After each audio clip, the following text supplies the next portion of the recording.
آوى الفتية إلى الكهف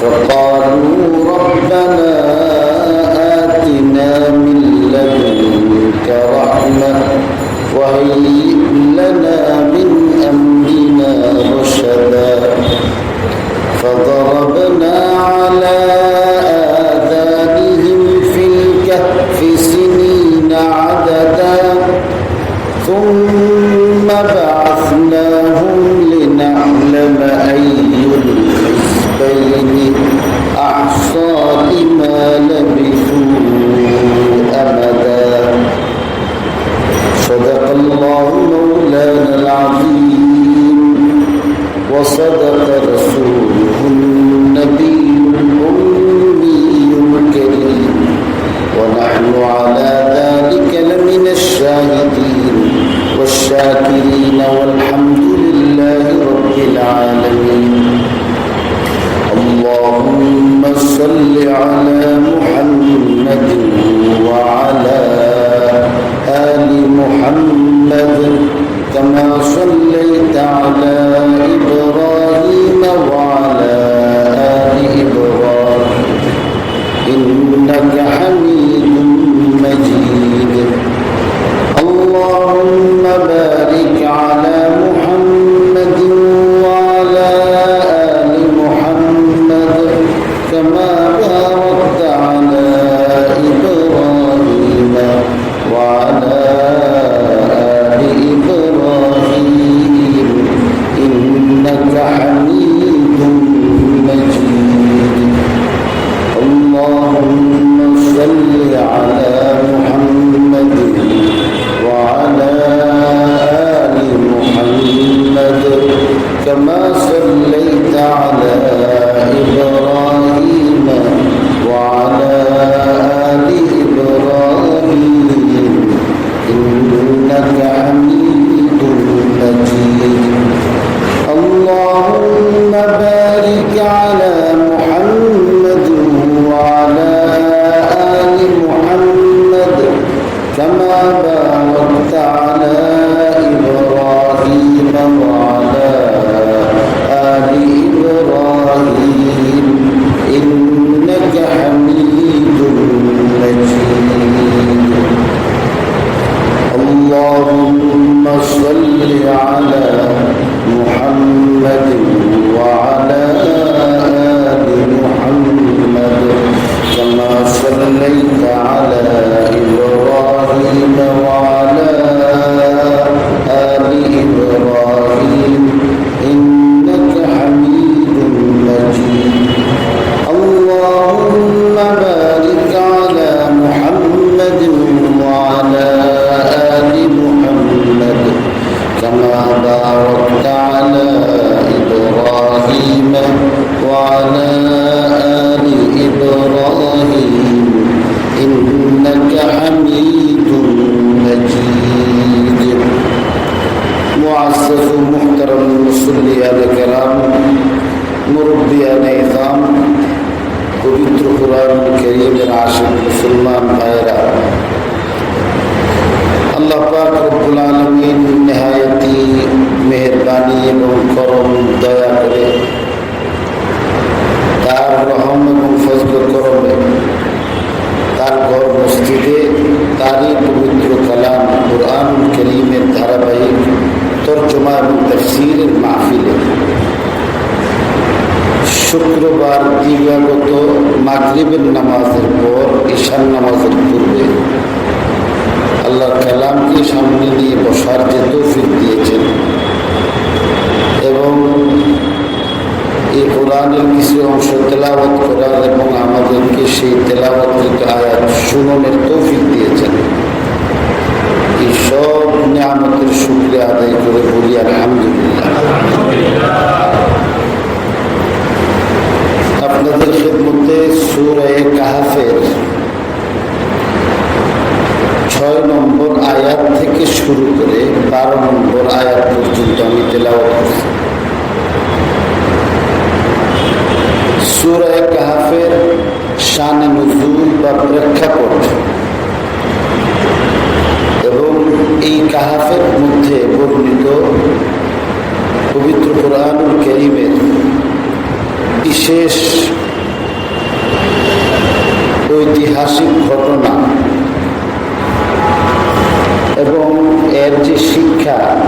সম্পর্কে মৌলিক কাহিনীর আলোচনা না করে আল্লাহ পাক রব্বুল আলামিন যেমন কুরআনুল কারীমের এই সূরার শুরুতে আনুষঙ্গিক কিছু আলোচনা পেশ করেছেন, আমরা সেই আনুষঙ্গিক আলোচনাগুলি করতেছিলাম। আল্লাহ রাসূলকে ইহুদিদের কাছ থেকে ধার করে আনা প্রশ্ন মক্কার কাফেররা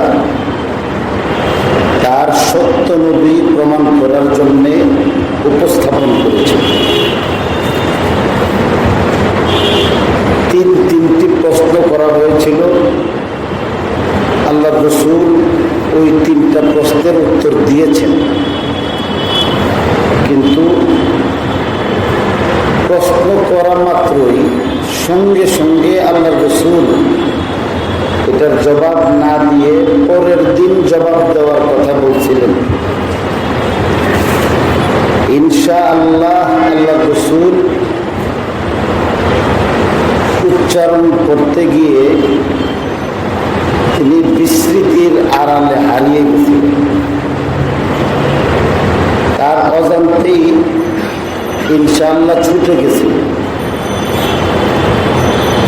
আল্লাহ পাক রব্বুল আলামিন প্রশ্নের জবাব প্রথমে না জানাইয়া আল্লাহ রাসূল সাল্লাল্লাহু আলাইহি ওয়াসাল্লামের সঙ্গে স্বাভাবিক ওহী আদান প্রদানের নিয়মের ব্যতিক্রম করে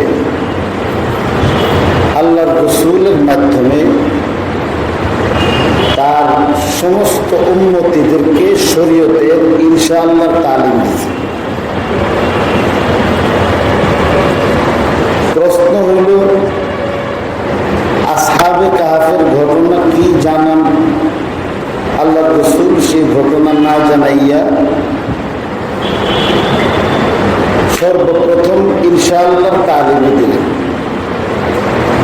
আল্লাহ পাক রব্বুল আলামিনও এই তালিমের কথাই বলছেন এবং শুরুতে এই বিষয়গুলি আলোচনা করে প্রশ্নকারীদেরকে প্রথমে এবং প্রশ্নকারীদের মাধ্যমে কিয়ামত পর্যন্ত আগত হেদায়েতের অনুসরণকারী মুসলমান সম্প্রদায়কে আল্লাহ শিক্ষা দিয়েছেন। শিক্ষা হলো যে প্রত্যেকটা জিনিসের যতটা গুরুত্ব দেওয়া শরীয়তের দৃষ্টিতে দরকার, যেটা বেশি গুরুত্বপূর্ণ এটার গুরুত্ব আমাকে আপনাকে বেশি দিতে হবে। যেটার গুরুত্ব অপেক্ষাকৃত কম ওইটাকে অপেক্ষাকৃত কম গুরুত্ব দিতে হবে। গুরুত্ব প্রদানের ক্ষেত্রে যেখানে কম দেওয়ার সেখানে বেশি দেওয়া, অথবা যেখানে বেশি গুরুত্ব দেওয়া দরকার এটাকে উপেক্ষা করা, এটা শরীয়তের দৃষ্টিতে শরীয়ত অনুসারীদের জন্য জায়েজ। যেটা দরকারটাকেই গুরুত্ব দেওয়া যায়। এটা কেন বলেছেন? এই তালিম এই জন্য দিচ্ছেন যে আল্লাহ তাআলা মানুষ সহ সমস্ত মাখলুক তো আল্লাহ সৃষ্টি করছেন।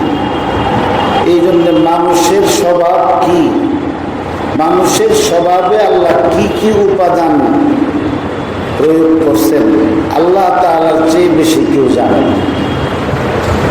এই জন্য আল্লাহ পাক রব্বুল আলামিন মানুষ নিজে যতটুকু নিজের চিনে এর চেয়ে বেশি চিনে। এই জন্য আল্লাহ পাক রব্বুল আলামিন এই তালিম দিয়েছেন যে মানুষ আবেগপ্রবণ যখন হয়, তার মধ্যে যখন ইমোশন চলে আসে, তো তখন সে স্বাভাবিক কাজের চেয়ে বেশি কাজ করে। আবার যখন এই আবেগ তার দূর হয়ে যায়, তো তখন যতটুকু কাজ করার দরকার সেটা বাদ দিয়ে দেয়। ওলামায়ে কেরাম বুজুর্গানে দ্বীন শিক্ষা দেন এইভাবে যে যাদের শরীয়তের ইলম নাই, শরীয়তের গুরুত্ব যারা কম বুঝে, এই লোকগুলির অবস্থা হলো এক সময় নফল ইবাদত করতে করতে কপালের সর খাল চামড়া এগুলো কিছুই রাখে না, উঠে নফল নামাজ নফল পড়তে পড়তে এক সময় কপাল ভেঙে ফেলে আবেগ, তার এখন মনটা খুব ভালো। তো যখন এই আবেগের মধ্যে ভাটা পড়ে তখন ফরজ নামাজে চলে। মানুষের প্রকৃতিটা এমন, শরীয়তের লাগাম যদি না পড়ানো হয় তাহলে নফস মানুষকে তার মন মতো করে এদিক সেদিক তাকে ঘোরায় ফেরায় নফসে। আর যখন এই নফসকে ঈমান এবং শরীয়তের লাগাম পরানো হয়, নখ লাগানো হয়, তো তখন এটা নিয়ন্ত্রিত হয়, তখন এটা দিয়ে উপকৃত হওয়া যায়। রাসূল করিম সাল্লাল্লাহু আলাইহি ওয়াসাল্লাম এক হাদিসের মধ্যে ইরশাদ করেছেন, ইন্নামাল মুমিন কাল জামালিল আনিফ। ষাঁড় গরুর মধ্যে যেগুলো একটু টেরা টাইপের, খোঁচা মারে কিছু হইলে নিয়ন্ত্রণ করা যায় না, অবাধ্য, এগুলিকে বাধ্যগত করার জন্য নাকের মধ্যে ছিদ্র করে রশি পরায় দেওয়া হয়। এই রশিটাকে নথ বলা হয়। আল্লাহ রাসূল সাল্লাল্লাহু আলাইহি সাল্লাম ফরমান যে উটের মধ্যেও কিছু এমন অবাধ্য উট আছে, ওইগুলিকে নিয়ন্ত্রণ করার জন্য নথ লাগায় দেওয়া হয়। নথ লাগাইবার আগ পর্যন্ত সে যেদিকে সেদিকে চলাফেরা করে, যেদিকে খুশি সেদিকে যায়, মনিবে কোন দিকে বলছে, কোথায় যাইতে বলছে, ওটার পরোয়া করে না। এবং উট খুব শান্ত একটা প্রাণী, কিন্তু এটা যখন খেপে যায় তো ভয়ঙ্কর প্রাণী হয়ে যায়, ভয়ঙ্কর রূপ ধারণ করে। আল্লাহ রাসূল সাল্লাল্লাহু আলাইহি সাল্লাম ফরমান যে ইমানদার ব্যক্তি, মুমিন ব্যক্তির দৃষ্টান্ত হলো নাকে রশ্মি লাগানো উটের মতো, হাইসুমা কিদা ইনকাদ। তো যেদিকে তার রব, তার মাবুদের টান দেয় সে ওদিকে যায়, তার মনের পূজা করে না, মন সৃষ্টি করছে যে রব, যে মাবুদ, তার পূজা করে। তাহলে এই নফস সুযোগ পাইলে কিন্তু মানুষকে বেলায় নিয়ে যায়। মানুষের এই প্রকৃতির কারণে যখন তার মেজাজ ঠিক থাকে তখন সে অনেক ভালো ব্যবহার করে, আর যখন মেজাজের মধ্যে আঘাত করে তখন মা বাপের সঙ্গে বেয়াদবি করে। এই ধরনের ছেলে এবং মানুষ আমাদের সমাজের মধ্যে অভাব নেই। যে মন ভালো হইলে তার মন ভালো, এখন সব ভালো। তার মন খারাপ হয়েছে, এখন বাবারও চিনে না, মারও চিনে না, বউরেও চিনে না, আপনজন কেউ চিনে না। একটা জানোয়ার আর তার মধ্যে কোনো পার্থক্য থাকে না। এটা মুমিনের জিন্দেগি না, মুমিনের জিন্দেগি নিয়ন্ত্রিত জিন্দেগি। আরেক সময় আছে এমন যেখানে রাগ করার সেখানে রাগ করবে। মুমিনের হাল হলো যেখানে রাগ করা দরকার, তার নফস তারে না চেতাইলেও সে রাগ করবে।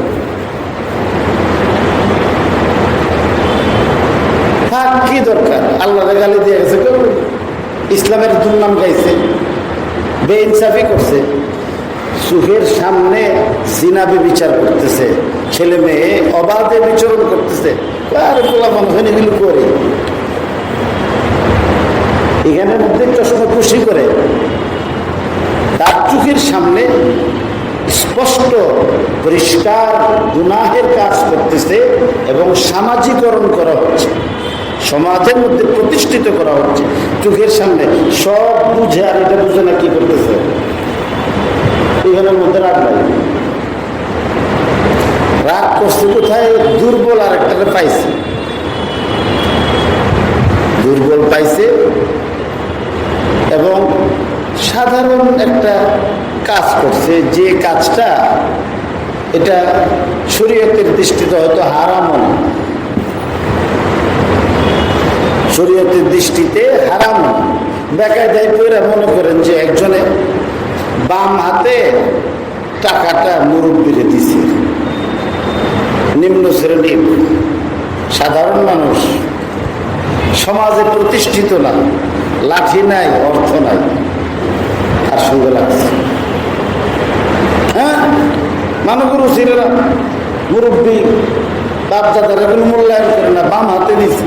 এটা নিয়ে দরবার মারামারি, কাটাকাটি, খোনাখুনি হয়ে গেছে। আর তার চোখের সামনে তার ঘরের মেয়ে যে আরেকবারের সঙ্গে ডেটিং এর নামে জিনা করে আসছে, এটার বিচার নেই কেন? নফস, এখানে তার নফস খেপছে, তার এখানে নিজেকে একটা কিছু দেখাইতে হবে। এই জন্যে আল্লাহ পাক রব্বুল আলামিন শুরুতে মানুষকে তো এই নফস আল্লাহ দিছে, এই জন্যে মানুষ যেন নফসের অনুসরণ করতে গিয়ে সীমা লঙ্ঘন না করে, নফসের অনুসরণ করতে গিয়ে যেন সে ভারসাম্যহীন জীবনের অধিকারী না হয়, তার জীবন যেন ভারসাম্যপূর্ণ হয়। এই জন্য আল্লাহ তাআলা তাদের প্রশ্নের উত্তর সঙ্গে সঙ্গে না দিয়ে 15 দিন ওই বন্ধ রাখছেন। এরপরে আল্লাহ তাআলা প্রশ্নের উত্তর 15 দিন পর না দিয়া ইনশাআল্লাহর তালিম দিচ্ছেন। তালিম দিয়ে আবার সূরা শুরু করছে, এই সূরার মধ্যে আবার সেই প্রশ্নের উত্তর না দিয়ে আল্লাহর প্রশংসা সহ জরুরি শরীয়তের বিধান শিক্ষা দিচ্ছে যে তোমার জন্য এটা জরুরি বিষয়। আমাদের দেশে একটা কথা আছে, আমি আমার মতো করেই বলতেছি, আপনারা শব্দের পেছনে পড়বেন না।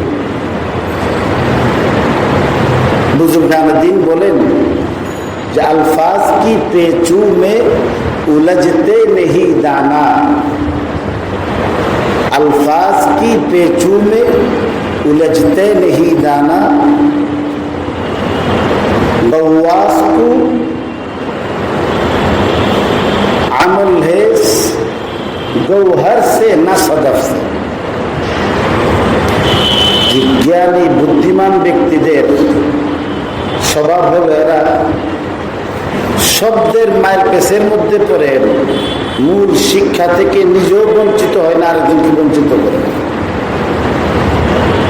আমাদের দেশে একটা কথা আছে, বুঝার সহজ করার জন্য আমি বলতেছি, আমার কাছে এই দৃষ্টান্তটা শব্দের দিক থেকে এটা খুব শালীন না, কিন্তু সহজ বুঝার জন্য। আমাদের ব্রাহ্মণবাড়িয়া অঞ্চলে একটা কথা বলে যে দরকারি কাজ থইয়া যদি বিনা দরকারি কাজ নিয়ে আপনার বেশি পারাপারি করে, তখন এদের ব্যাপারে কয়েক ধরনের কথা বলে। একটা বলে যে আজ্ঞা হচ্ছে না ফাইদা গলা হলে, মানে ময়লা আবর্জনা পেশাব পায়খানা করছে, ওটার দ্বারা তার শরীর নাপাক হয়েছে, পানি ব্যবহার করে তার পরিচ্ছন্ন হওয়া জরুরি। এটা দরকার পরিমাণ পানিও ব্যবহার করছে না, টিস্যুও ব্যবহার করছে না, আর কোনো মতে তার পেছনের রাস্তা দিয়ে বায়ু নিঃসরণ হয়েছে, দৌড়াইয়া গড় গোষ্ঠী পানি দিয়ে করছে, নিজেও গোসল করছে, গড়ের সবাই গোসল করেছে। আসুন, পবিত্র স্নান, গঙ্গা স্নান করেছে, সব মিললাম। আসলে তো পায়খানা করে পানি ব্যবহার করাটা বেশি দরকার ছিল, অন্তত গোসল না করে। কিন্তু ওইটা না করে বায়ু নিঃসরণের দ্বারা উজু ভাঙছে, কাপড় নষ্ট হয়েছে না, শরীর নষ্ট হয়েছে না, কিন্তু এটার জন্য সে গোসল হয়েছে। তো কাফেরদের অবস্থাটা এমন ছিল, তার দুনিয়ার জিন্দেগির মধ্যে কোনটা জরুরি, কবরের মধ্যে তার কোনটা দরকার পড়বে, এবং পরকালে তার কাজে আসবে কোন কাজ করলে সে ক্ষতিগ্রস্ত হবে, তার নাজাত কোথায়, কিভাবে সে জান্নাতে যেতে পারবে, জাহান্নাম থেকে বাঁচতে পারবে, এই বিষয়ের আলোচনা না করে কোন দেশের মানুষ ভাগ্যা কোথায় গেছিল ওইটা নিয়ে পারাপারি শুরু করছে। এবং শুধু এটা নয়, এটার উপর ভিত্তি করে সর্বশ্রেষ্ঠ নবী মুহাম্মদুর রাসূলুল্লাহ সাল্লাল্লাহু আলাইহি সাল্লামের সত্যতা প্রমাণ করতে গেছে। এর চেয়ে বড় বোকামি আর কি হতে পারে? এই জন্যে আল্লাহ পাক রব্বুল আলামিন এদেরকে আরো অস্থির করছে যে মারতাম না, দৌড়াবো বেশি, মারুন কম, দৌড়াবো বেশি। আল্লাহ দৌড়াইতেছে। এই জন্যে প্রথম দিকে জরুরি কিছু কথা বলছেন, কোরআন নজুলের কারণ বলছেন, আল্লাহর প্রশংসা শিখিয়েছেন যেটা তোমার নাজাতের জন্য জরিয়া হবে। এরপরে কাফেরদের দিকটাকে উপেক্ষা করে আল্লাহ তাআলা আল্লাহর রাসূলকে সান্ত্বনা দিয়েছেন। প্রশ্ন করছে কাফেররা, পেরেশানি তো কাফেরের, আমার প্রশ্নের উত্তর দেন। আল্লাহ রাসূল সাল্লাল্লাহু আলাইহি সাল্লামের পেরেশানি আসছিল কিসের কারণে? যে আমি যদি তাড়াতাড়ি এদের প্রশ্নের জবাব দিয়ে দিই তাহলে তো এরা ঈমান আনবে, মুসলমান মুমিন হয়ে যাবে, জাহান্নাম থেকে বাঁচতে পারবে। জাহান্নামের আগুন থেকে বাঁচলে তো লাভ তাকে জাহান্নাম থেকে মুক্ত করার জন্যে এরা যে না বুঝে জাহান্নামের দিকে রওনা করছে। আল্লাহ রাসূল এই দরদ মমতা মনের মধ্যে অনেক বেশি ছিল, এই জন্য ব্যথিত হইতেন এবং আফসোস করতেন। তাহলে দুইটা শ্রেণীর কাফেরদের উৎকণ্ঠা যে দেখি আসল সত্য নবী কিনা, আর সত্য নবী হলে আমাদের প্রশ্নের উত্তর দিতে পারে কিনা। উত্তর যে দিতে পারতেছে না, উত্তর কখন দিবে? আমরা যেমন সূরা কাহফের কাহিনী কোন সময় শুরু করব এই জন্য অপেক্ষা করতেছি। এই সূরা কাহফের কাহিনীর জন্য আমরা যে অপেক্ষা করতেছি, এরাও অপেক্ষা করতেছি।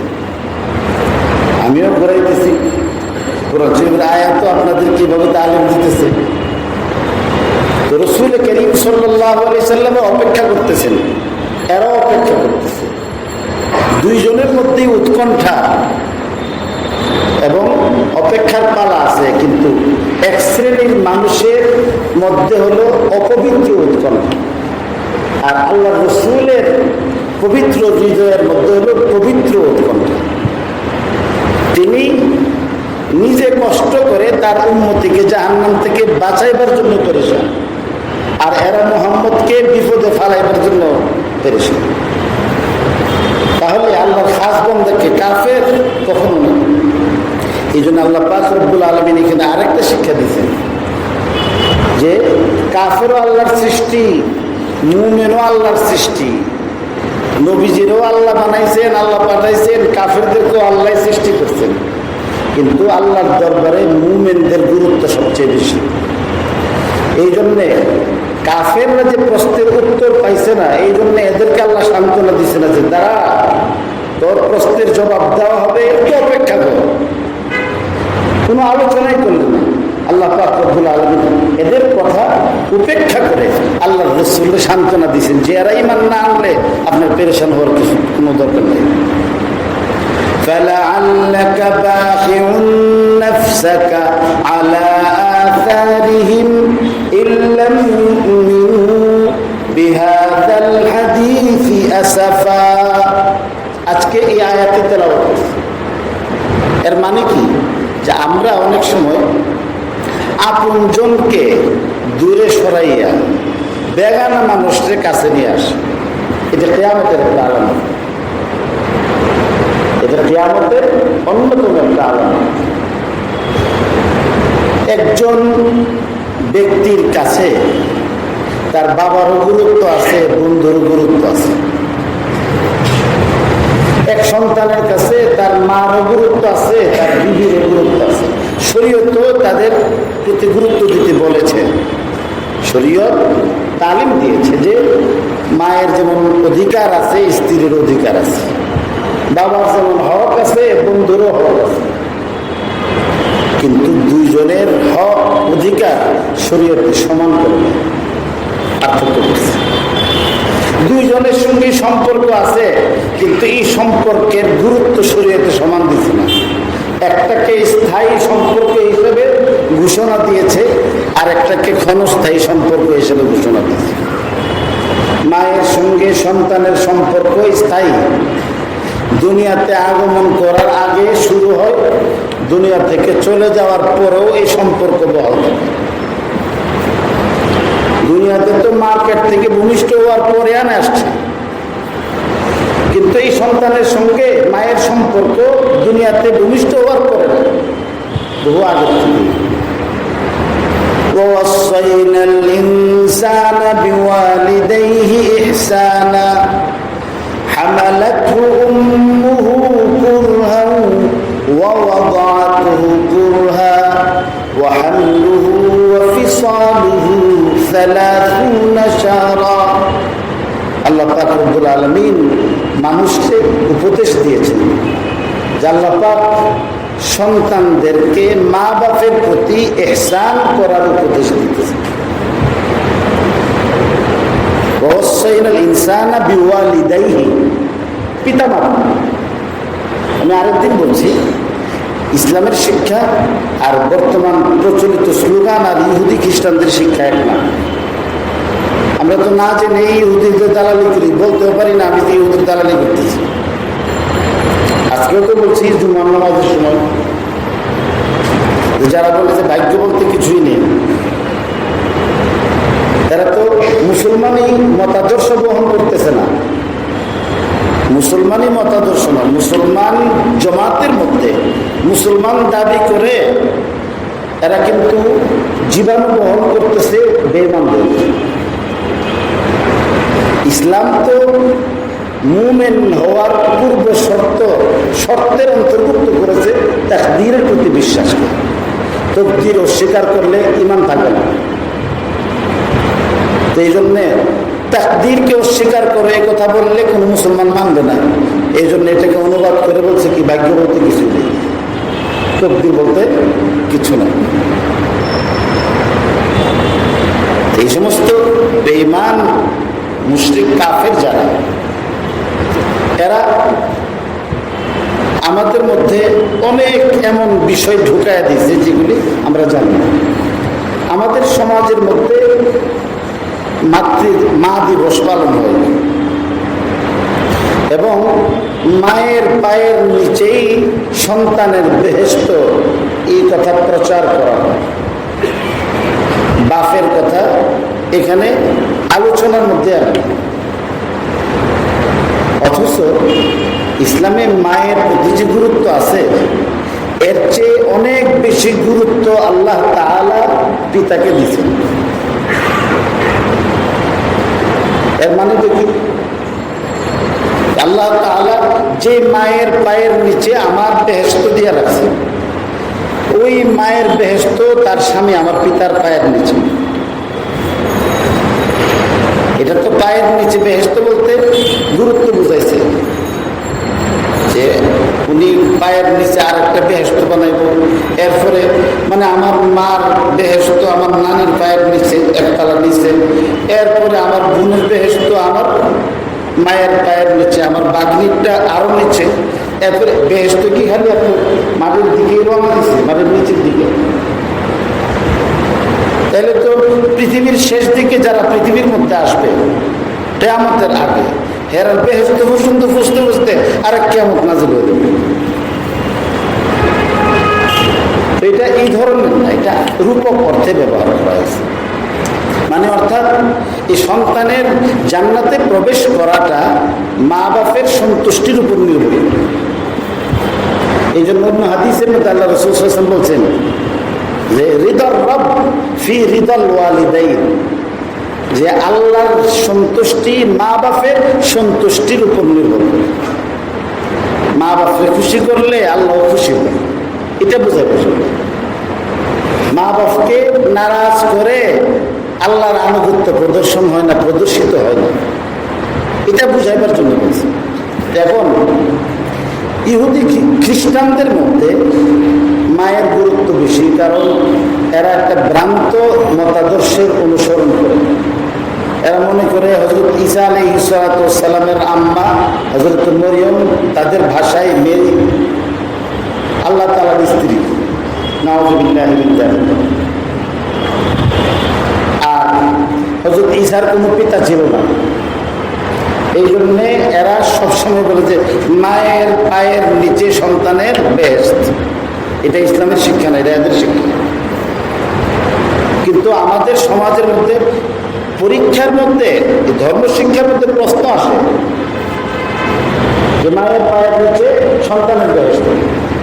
এটা কোনো হাদিস না, এটা ইহুদিরা, এটা ইসরায়েলি রাওয়ায়াত বলে। ইহুদিরা মুসলমানদের এই জিনিসগুলিকে কাটছাট করে, যারা জ্ঞান দন্যতায় ভুগতেছে, শরীয়তের গভীর জ্ঞান যাদের নাই অথবা আলেমদের সঙ্গে সম্পর্ক রাখে না, এদের দেমাগের ভিতরে এই কথাটা ঢুকাই দিয়া মুসলমানের মারামারি সৃষ্টি করার পরিবেশ সৃষ্টি করছে। ফলে এখন এই সমাজের মধ্যে দেখেন, মহিলা সমিতি আছে, নারী সমাজ আছে, এবং একটা লম্বা সময় পর্যন্ত এখন প্রয়োগ হয় কিনা আমি জানি না, যে এই সমাজের মধ্যে নারী নির্যাতনের নামে সারা পৃথিবীর মধ্যে পুরুষ নির্যাতনের একটা সয়লা বারণ হয়েছে। আর দোষ দিছে কি নারী নির্যাতন, এবং সমাজ নষ্ট করে ফেলছে, অবকাঠামো ভেঙে গেছে, এবং সংসার জীবনে মানুষ এখন অসুখী হয়ে যেতেছে, এবং ম্যাক্সিমাম মানুষ এটাকে এই সমস্যাটাকে ফেস করতেছে। এটা কারণ যে আয় মেয়ের পক্ষে দিছে কেন, যে একটা সময় এমন গেছে, কোনো একটা মেয়ে যদি এখনো চলে, যদি নারী নির্যাতনের মামলা দেওয়া হয়, দেওয়ার সাথে সাথে তাকে গ্রেফতার করা হয় এবং একটা সুনির্দিষ্ট সময় পর্যন্ত তার জামিন না মঞ্জুর থাকে, তাকে জেলখানায় থাকতে হয়। আমি মজা করে বলছিলাম যে 3 চিল্লা 120 দিন, 3 চিল্লা পর্যন্ত তার জেলখানার মধ্যে রাখে, এরপরে তার জামিন হয়। এটা কি ইনসাফ? আদালত তো ইনসাফের জন্য, যে কখনো কখনো দুর্বলরাও জালেম হয় তার দুর্বলতার ছদ্মাবরণ, নিরীহ ভাব ধইরা সে নিজেকে আড়াল করে। বস্তির মধ্যে এমন বহু বস্তিবাসী আছে, কোটিপতি ফকির আছে, ঢাকা শহরে না, ফার্ম গেটের মধ্যে ভিক্ষা করে। আপনি কত টাকা বেতন পান, আর সে ভিক্ষা করে কত পায় দেখবেন। ফকিররা তো আমার বিরুদ্ধে মিছিল করবে কদিন পর, কিছু খালি আমাদের রেফারেন্সটা নেই, আমি তদন্ত না করে না। এটাকে বেটাগিরি না, আমার নিজের ইমান হেফাজত করার জন্য। যেহেতু আমি আপনাদেরকে নিয়েই চলি, এটা আমার ইমানি এবং নৈতিক দায়িত্ব। আমি নিজে এই ফকিরদের সাথে যোগাযোগ করছি, এরপরে এসব তথ্য নিছি, আলহামদুলিল্লাহ মোটামুটি। মসজিদের মধ্যে তো একজন আপনার সামনে হয়ে গেল গত রোজার আগের রোজার মধ্যে, এসব এরপরেই বলতেছি যে এখানে যারা ভিক্ষা করে এদের মাসিক উপার্জন এমন আছে যেটা এই ফার্ম গেটে ব্যবসা করে এত টাকা কামাই করতে পারে না, আর এই পর্যায়ের বেতনের চাকরি করে এমন 20% মানুষ হবে। এত অনেক পয়সা মিনিমাম এখানে এদের সব খরচ করে 30,000 টাকা তাদের মাসিক উপার্জন থাকে।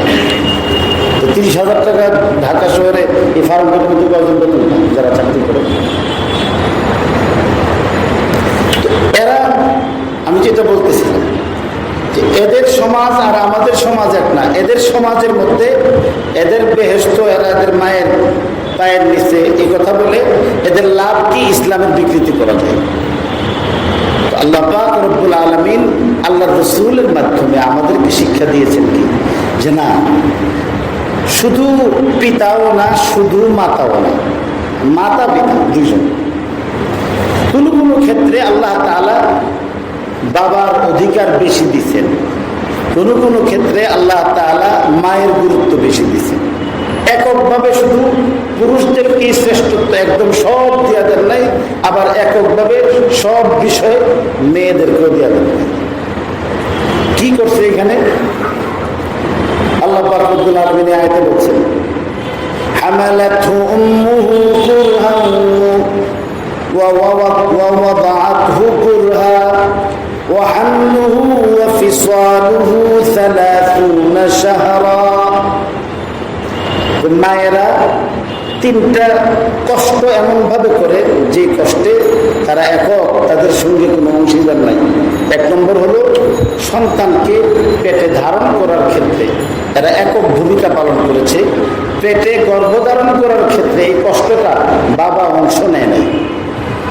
2 নম্বর, সন্তান যখন ভূমিষ্ঠ হওয়ার সময় যে কষ্ট হয়, এই কষ্টটা মায়েরা এককভাবে বহন করছে, এবং এটা এত কষ্ট যে এই সময়ে যদি কোনো মা ইন্তেকাল করে, আল্লাহ তাআলা তাকে গুনাহ হিসেবে বেহেশতে দান করে। এত কষ্ট, এই কষ্টের মধ্যে মা মৃত্যুর সঙ্গে লড়াই করছে, বাবা উৎকণ্ঠিত ছিল, অপেক্ষা করছে, কিন্তু এই কষ্টটা কিন্তু মাই এককভাবে বহন করছে, আর কেউ।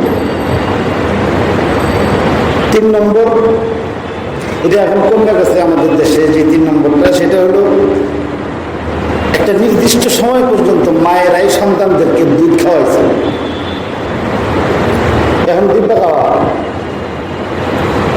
এখন আর দুধ খাওয়ায় না, কমে গেছে। এটাও এদের কাছ থেকে আসছে। তো এই 3 কারণে ফিডার খাওয়াইতেছে অথবা এবং এটার বুকের দুধ না খাওয়াইবার জন্যে নার্স আছে, ডাক্তার আছে, সব দালাল ঠিক করে দিয়েছে। দুনিয়ার মধ্যে আসার সঙ্গে সঙ্গেই খুব সুস্বাদু মজা করে ঘন করে চামচ দিয়ে অল্প অল্প করে একটু দুধ খাওয়াইছে। তো এই মিষ্টি দুধ খাওয়ার পরে মার দুধ খাইব বাচ্চা, এরপরে আর মার দুধ খাইব। তো না খাইয়া এখানে সন্তান থেকে মাকে দূরে সরাইবার ষড়যন্ত্র দুনিয়াতে আসার সঙ্গে সঙ্গে শুরু করছে।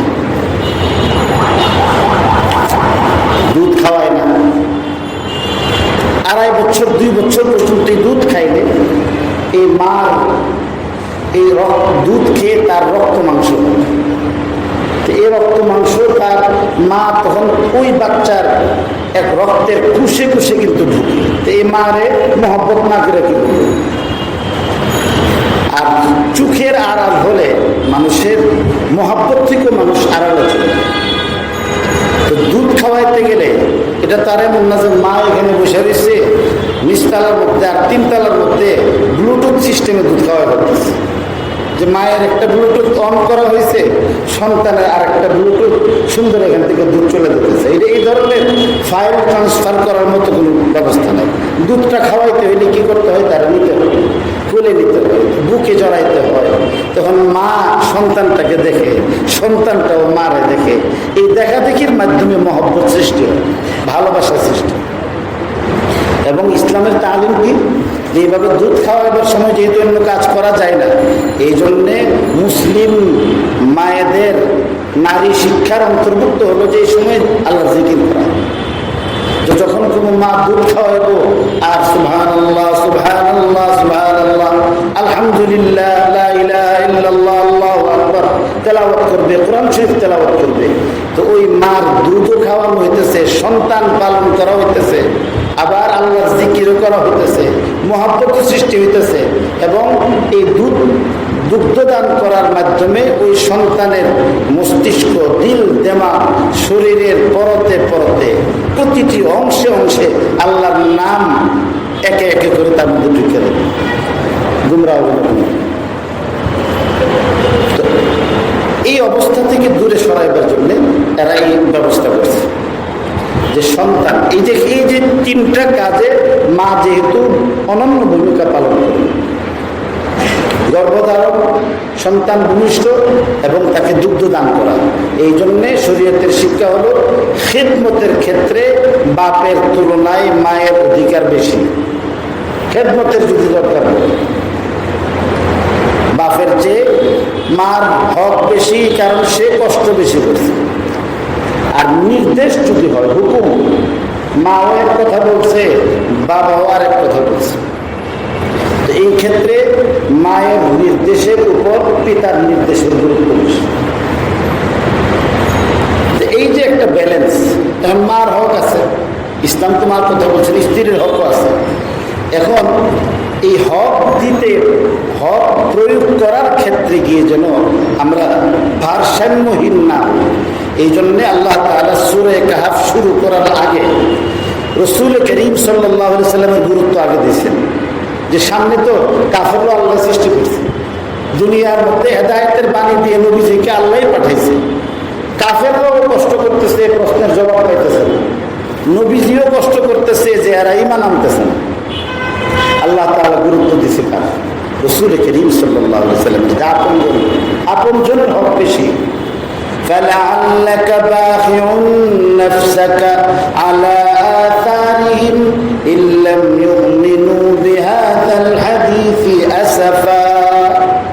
বেঈমানরা ঈমান না আনার কারণে আফসোস করে এদের পেছনে পেছনে ঘুরতে ঘুরতে আপনার নিজেকে নিঃশেষিত করার কোনো প্রয়োজন নেই, দরকার নাই।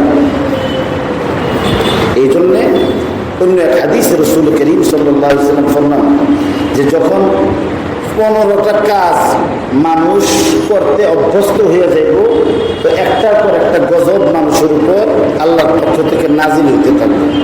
এমনভাবে গজব আসবে যে একটা গজব সামলাইতে না সামলাইতে আরো 5টা এসে হাজির হবে। আল্লাহ রাসূল সাল্লাল্লাহু আলাইহি ওয়াসাল্লাম ফরমান যে মুক্তার মালা বা তসবির দানার সুতাটা ছিঁড়া গেলে একটার পর একটা যেমন মুক্তা ঝরতে থাকে, একটাকে সামলাইতে গেলে আরো 5টা ঝরে পড়ে, তো ঠিক এইভাবে আল্লাহর গজব আসতে থাকবে। ইমাম তিরমিজি রাহমাতুল্লাহি আলাইহি তিরমিজি শরীফের মধ্যে সম্পর্কে আলোচনা করছেন। এর মধ্যে অন্যতম একটা হলো আকসা আদনা সাদিকাহু ওয়া আকসা আবা ওয়া আতাআ রাজুলু ইমরাআতাহু ওয়া আক্কা উম্মাহু। কিয়ামতের আগে আযাব গজব পরপর যে একের পর এক লাগাতার নাজিল হওয়ার বদ অভ্যাসগুলির অন্যতম একটি হলো যে যুবকেরা বন্ধুর গুরুত্ব বেশি দিব, বাবার গুরুত্ব কমাই দিব। বাপের গুরুত্ব কম, বাপ নিজের ঘরের মধ্যে প্রবাসী জিন্দেগি করবে, আর দুস্থ বন্ধু আর এই সর্বনাশ। ওনার সাথে ভদ্রতা যে কত ধরনের, ভদ্রতা কয় প্রকার ও কি কি বিস্তারিত আলোচনা করবেন। উনি ভদ্রতার একদম এমন উত্তর দিবেন যে 100 নম্বরের মধ্যে ওনার 110 দিতে, তার জন্য বন্ধুর জন্য।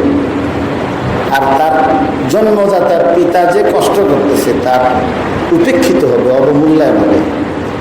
ইমানদার ব্যক্তির জিন্দেগি এমন হবে না। ইমানদার ব্যক্তির গুরুত্ব হবে বন্ধুও ডাক দিছে, বাবাও ডাক দিছে, তো বন্ধুর হক আদায় করবো, বাপের হক আদায় করবো। কিন্তু বাপের হক আদায় করতে গিয়ে যদি বন্ধুর হক বিসর্জন দেওয়ান লাগে, তার কাছ থেকে মাফ চাই যে আমার আব্বার এখন দরকার, ভাই আমি পারতাম না, আমার আব্বা অসুস্থ, আমি এখন না আসলে তার ওষুধটা খাওয়ানো যাবে না, আমার আব্বার এখন এই কাজটা আমি না করে দিলে তিনি কষ্ট পাবেন, তো আল্লাহ আমার মাফ করেন, আমি পরে আসবো। আমরা মনে করি কি জানেন, যে না আমার ফ্রেন্ড সে মাইন্ড করবে, ফ্রেন্ড মাইন্ড করবো, এমন মাইন্ডে আপনি মাইন্ড করবেন। এই ধরনের মাইন্ড করা দরকার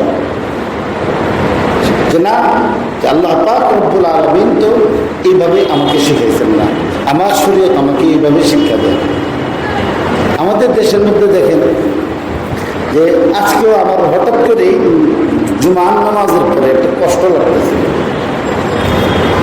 যে মুসলিম সমাজের মধ্যে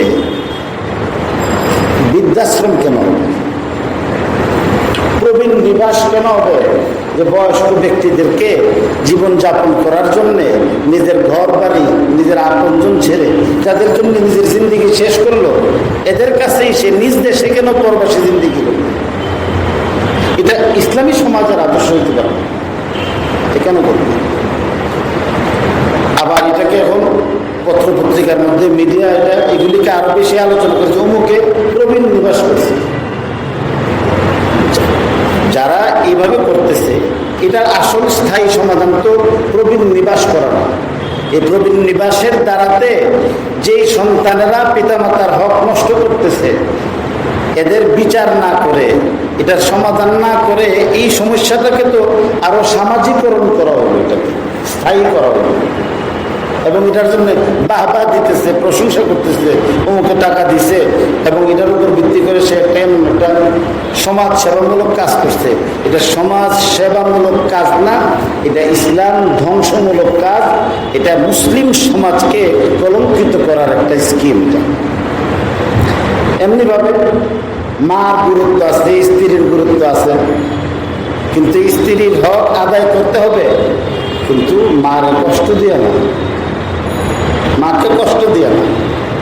ভাই আছে, কিন্তু ভাইয়ের হক আদায় না করে অন্য এক ব্যক্তির সঙ্গে সুসম্পর্ক হয়েছে, শ্বশুর বাড়ির হোক আর ব্যবসায়ীর খাতেরই হোক, অন্যের হক আদায়ের জন্য সবসময় যে ব্যক্তি উৎকণ্ঠিত থাকে, ভাইয়ের হক সেই ব্যক্তি ভুলে যায় কি করে?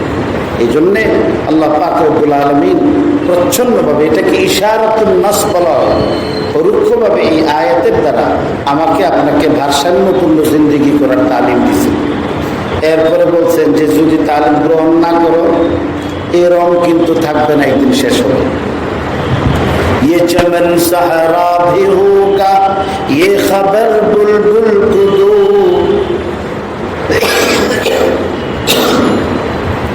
ये चमन सहरा भी होगा, ये खबर बुलबुल को दो, ताकि अपनी जिंदगी को सोच कर तैयार करे, ताकि अपनी जिंदगी को सोच कर तैयार करे।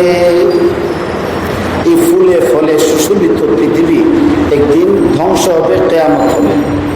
আমার জিন্দেগির এই যে সুঠাম দেহ, সুন্দর শরীর, সুন্দর চামড়া, এই কালো চুল, এগুলি একদিন সাদা হবে।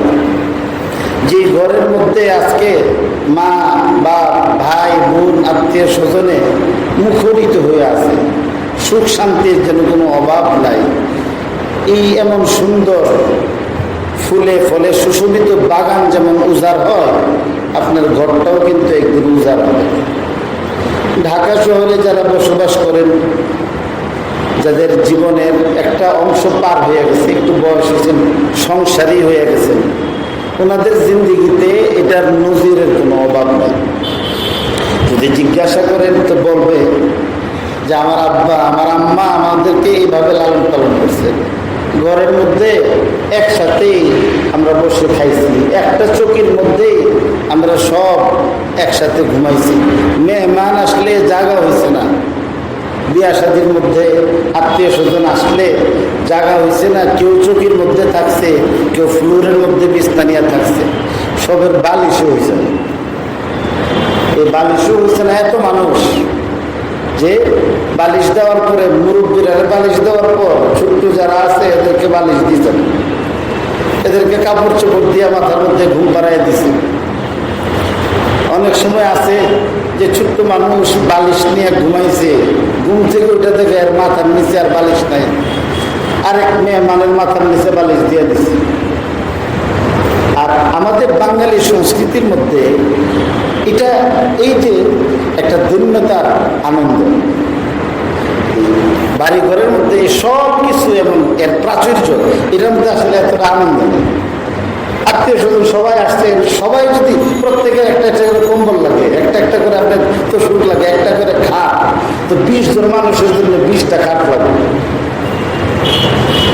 তো এটা আসলে আমাদের যে সমাজ ব্যবস্থা, যেটা আমরা যেভাবে একান্নভুক্ত হয়ে আমরা যে বড় হয়েছি মহাব্বতের সঙ্গে জিন্দিগি, মুসলমানি জিন্দিগি, এই মুসলমানি জিন্দিগির মধ্যে এইভাবে প্রত্যেকের আলাদা আলাদা হওয়াটা, এটা আসলে সৌন্দর্য না।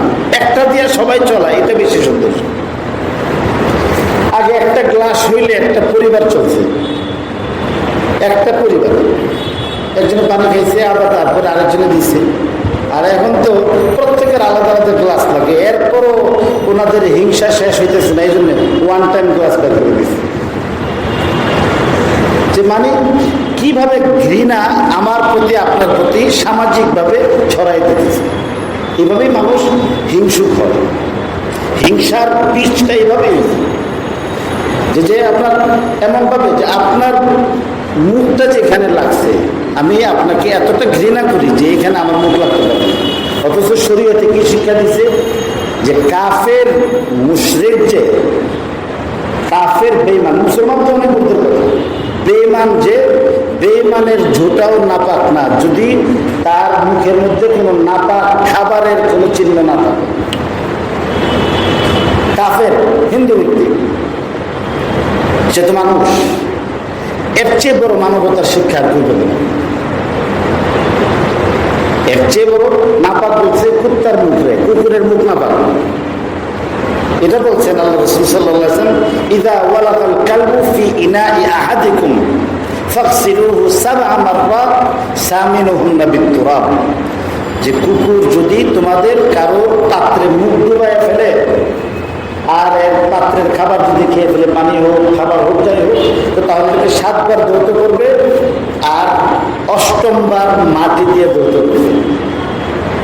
তো 7 বার ধৌত করা ফরজ না, 3 বার ধৌত করলে পাক হয়, কিন্তু 1 বার মাটি লাগে। কিন্তু 7 বার ধৌত করে তারপরে 8ম বার মাটি দিয়া মাইজা ঘুষা ধোয়াটাকে শরীয়তে পছন্দ করছে, মুস্তাহাব বলছে। কিন্তু কোন কাফের ব্যক্তি যদি গ্লাস দিয়ে পানি খায়, আরেকজন মুস্তাহিদ ইমাম সাহেব যদি এখানে পানি খায়, তার পরহেজগারের মধ্যে কোনো কমতি আসবে না, পরহেজগারি আরো বাড়বে। রাসূলুল্লাহ সাল্লাল্লাহু আলাইহি ওয়াসাল্লাম এর আমল কি ছিল? হযরত আয়েশা সিদ্দিকা রাদিয়াল্লাহু তাআলা আনহা বলেন যে আল্লাহর রাসূল সাল্লাল্লাহু আলাইহি ওয়াসাল্লাম কখনো কখনো ঘরে ক্ষীর রান্না করা হলে একটা পাত্রের মধ্যে ক্ষীর থাকতো, আমি যেই জায়গার মধ্যে মুখ দিয়ে খাইছি ক্ষীরটাকে আল্লাহ রাসূল ওই জায়গার মধ্যে মুখ লাগাই দিয়েছে। আবার রাসূলুল্লাহ সাল্লাল্লাহু আলাইহি ওয়াসাল্লাম যেখানে মুখ লাগাইছেন আমিও ঠিক ওইখানেই মুখ লাগাই কি করছি দেখাই। আমরা যখন ছোট ছিলাম তখনও আমরা এভাবে চলছি, যে আমরা স্কুলে গেছি পড়ছি, তো একটা পেয়ারা গাছের থেকে পারছে অথবা কিনা নিচে খাওয়ার পরে তো আরেকজন বলছে আমার 1 কামড় দেয়, আমার 1 কামড় দেয়। তো আমরা 1 কামড় খাইয়া দুস্তরে আর 1 কামড় দিছি। এখন আপনারা যারা দুস্থ আছেন, দুস্থ রচনা করেন, দুস্থের রচনা সবাই লেখেন না, সারাদিন এই রচনা লিখতে থাকেন। এই রচনা যারা লেখেন দুস্থ রচনা, ওনাদের কাউকে যদি আপনার বলা হয় যে একটু খাইয়া যদি দেয় যে আপনি একটু নেন, না আসলে মন চেতেছে, পেটটা ভরা তো, পেট ভরা না, গিনাইতেছে, খায় না, সব গিনে, তার মধ্যে ঘৃণা আসছে। এটা তার অন্তরের মধ্যে তার নিজের অজান্তেই কিন্তু এই রূপ সৃষ্টি হয়েছে, সে বুঝে না। পরীক্ষা করো, আজকে গিয়া পরীক্ষা করি, খাইয়া যা আপনি একটা প্লেটের মধ্যে অল্প একটু খাইয়া অথবা একটা পুরি কিনা আনেন কামড় দিয়ে খাইয়া বলতে পাই না। কামড় দেওয়ার আগে যদি বলেন যে খাইবেন নি, দরকার ছিল ঠিক আছে দেন, দরকার ছিল না। আর কামড় দিয়া যদি বলেন যে ভাই খাইবেন নি, তাহলে না না। এই হিংসাগুলি কেন আসছে? হিংসাগুলি এরা এইভাবে সৃষ্টি করে দিচ্ছে। এই জন্যে আমার আপনার জিন্দিগিটা এমন যেন না হয়। তো আমাদের ঘরের মধ্যে এমন একান্নভুক্ত সমাজ ব্যবস্থা মুসলমানদের ছিল, ঘরে জায়গা হয়েছে না, কিন্তু যে ঘরের মধ্যে বালিশ পাইতো না কমতি হয়েছিল, যে ঘরের মধ্যে খেতা বালিশ ছিল না এই পরিমাণ শীতকালে ডাবলিং করতে হয়েছে, তো সেই ঘরের মধ্যে আজকে গিয়ে দেখেন যে অনেক কম্বল করে দিয়েছে, অনেক বালিশ করে দিয়েছে। ছেলে নাই, লেখাপড়া করে বিদেশ চলে গেছে, মেয়েটা কোথায় শ্বশুর বাড়ি চলে গেছে, একটা বেকার কোনো কাজ টাজ নাই, এই ধরনের যারা এরা এই বাড়ির থাকে আর নয় কোনো একটা কেয়ারটেকার দিয়ে দিয়েছে। এখন মা আর বাবা যদি জীবিত থাকে তো তাহলে এরা একটা ঘরের মধ্যে একটা অসহায় জীবনযাপন করতে থাকে, দীর্ঘ নিঃশ্বাস ছাড়ে, কথা বলে না। কারণ তার চোখের সামনে ফুটে উঠে যে এই ঘরে যখন প্রথম আসছিল, এই ঘরের মধ্যেই তো কত আনন্দ ছিল, এই ঘরে কত সুখ ছিল, কত শান্তি ছিল। এই ঘর এক সময় কোলাহল ছিল, বলছিল যে বাগবান, যে এক উর্দু কবি বলছেন যে এক মালি হঠাৎ করে সে মানসিক রোগে আক্রান্ত হয়েছে, তো তারা জিজ্ঞাসা করছে তোমার রোগের কারণ কি? তেমন কিছু না, আসলে এটা একটা বাগান, এখানে হরেক রকম ফুল গাছ ছিল, এখানে গোলাপ ছিল, এখানে জবা ছিল, টগর বেলি ছিল, সুগন্ধযুক্ত ফুলও ছিল, সুবাস ছাড়া ফুলও ছিল, রং বেরঙের ফুল ছিল। আর এই ফুলে যখন বাগান পরিপূর্ণ রূপ ধারণ করছে তখন দূর দারাজ থেকে বহু বুলবুলি প্রজাপতি এখানে আসবে, বুলবুলিদেরকে দেখেছি একবারে এক ডালে, এই ডালে নাচানাচি করে গান গাইছে, আবার সেখান থেকে আরেক ডালে গিয়ে আবার কিছুক্ষণ কিচিরমিচির করছে। এখানে দেখছি যে প্রজাপতি এই ফুলের মধ্যে একবার বসছে, আরেকবার লাল ফুলের মধ্যে বসছে, আবার হলুদ ফুলের মধ্যে বসছে। আর এখন দেখি যে এখানে সে ফুল গাছ নাই, আর ফুল গাছ যদি থাকে তাহলে শূন্য ডালা, পাতা নাই, খা খা করতেছে। আর আজকে আমি খাবার দিয়েও বুলবুলিদেরকে এখানে আনতে পারি না। তা আপনার মারা যদি জিজ্ঞাসা করেন, বাবারা যদি জিজ্ঞাসা করেন, তারাও বলবো যে একসময় তো ছেলে মেয়েদেরকে কি খাওয়াবো চিন্তা করছি। নিজে বসে বসে হাতে হাতে না দিলে তখন খাবারের মধ্যে আপনার ভারসাম্য রক্ষা করা হতো। অল্প অল্প করে একটা ডিম ভেজে, এমন মুসলিম পরিবারের অভাব নাই যে ভাগ করে দুইটা সন্তানকে দিচ্ছে। তো যদি সন্তান দুইটারে যদি দিত যে ভাগ করতে, একটা বড় করে লইলে আর একটা শুরু করে লইলে, তো এই জন্য মায়েরা কি করছে, ভাগ করে দিচ্ছে। এরপরে এখন অবস্থা হলো যে দাদি নাতিরে বলে যে ভাই এখানে থাকো, আমি তোমাকে মিষ্টি দিব, আমি তোমাকে কলা দিব, আমি তোমাকে ড্রেস কিনে দেবো, আমি তোমাকে কাপড় দিব, এগুলি বলে। বাচ্চারা বলে ভালো লাগে না, ভালো লাগে না, বাড়িঘর ছেড়ে তখন দূরে চলে গেছে। আমার আপনার জিন্দিগি যেটা আছে, এই জিন্দিগিটা একদম শেষ। আজকে যারা বৃদ্ধ হয়ে গেছে জিজ্ঞাসা করে দেখেন ওনাদের যৌবনের সময় ওনাদের শরীরে কি পরিমাণ শক্তি ছিল। ওনারাও একসময় শিশু ছিল, কিশোর হয়েছে, যুবক হয়েছে, এখন বৃদ্ধ হয়ে গেছে।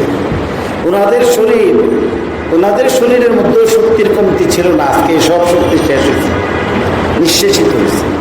আল্লাহ পাক রব্বুল আলামিন মূল ঘটনা না বলে কাফেরদেরকে বলতেছে, রং তামাশায় আসল সবক হাসিল না কইরা মুহাম্মদরে আটকাইবার চিন্তা করতেছ, তোমার রং কিন্তু একদিন শেষ হবে।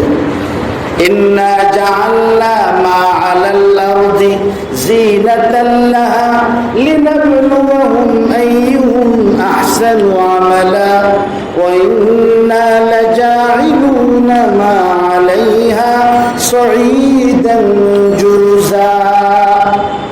তো দেখো দুনিয়ার মধ্যে যত সুন্দর তুমি শোভা দেখতেছো, এটা আমি এই জন্য সৃষ্টি করেছি যেন আমি এর দ্বারা পরীক্ষা করতে পারি যে এই সৌন্দর্য দেওয়ার পরে কে ভালো আমল করছে, কে খারাপ কাজ করছে।